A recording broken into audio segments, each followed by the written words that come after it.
Hi friends, welcome to blooming roses. இன்றைக்கி நம்ம என்ன பார்க்கலான்னா, ஒரு வித்தியாசமான ரோஸ். இதோட பேர் வந்து மிட் நைட் ப்ளூ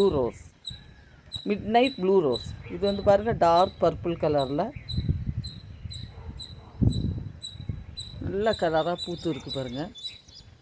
இது வந்து சின்ன பூவாக தான் இருக்கும், சிங்கிள் பெட்டல்னு சொல்ல முடியாது, ஒரு டபுள் லேயராட்டு இருக்கும் பாருங்கள். இதில் பல கலர் உண்டு. நல்லா ரெட் கலர் கலந்த டார்க் பர்பிள் கூட உண்டு, அது நம்மக்கிட்ட இல்லை. இது வந்து 2004 வருஷம் டாம் க்ரூத் என்பவரால் இது வந்து உருவாக்கப்பட்டது. இது வந்து ஹைப்ரிட் டீ ரோஸ். அப்புறம் 2005 வருஷம் வந்து யூஎஸில் வந்து இதை இன்ட்ரடியூஸ் பண்ணாங்க. இதில் ஒரு கிராம்பு மனம் வீசும். இது வந்து ஒரு ஷ்ரப் ரோஸ் செடி பாருங்கள், ஒரு குத்து செடி போல தான் இருக்கும். இதை நம்ம பூத்த உடனே அடிக்கடி கட் பண்ணி விடணும். அப்போ தான் தளிர் வந்து திருப்பி நல்ல பூ நிறைய பூக்கும்.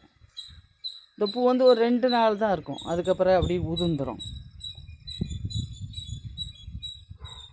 பாருங்கள் கலரை.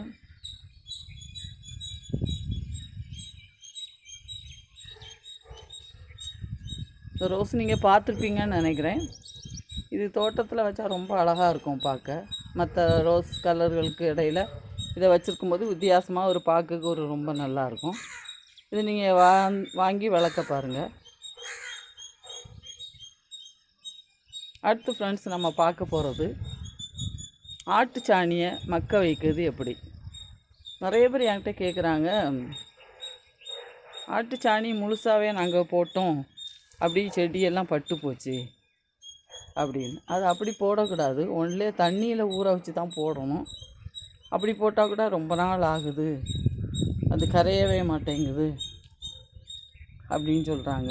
ஆட்டு சாணத்தை என்ன செய்யணும்னா, நம்ம மூடையோடு அப்படி வச்சிடணும். வச்சுட்டு அதை கீழே தரையில் கொட்டக்கூடாது.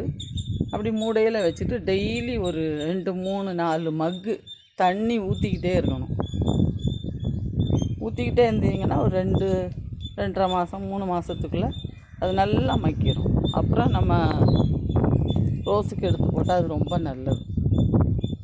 பச்சையோடு அப்படி முழுசாக அப்படி தண்ணியில் ஊற வைக்காமல் போட்டிங்கன்னா அது அப்படி செடி அப்படி பட்டு போயிடும்.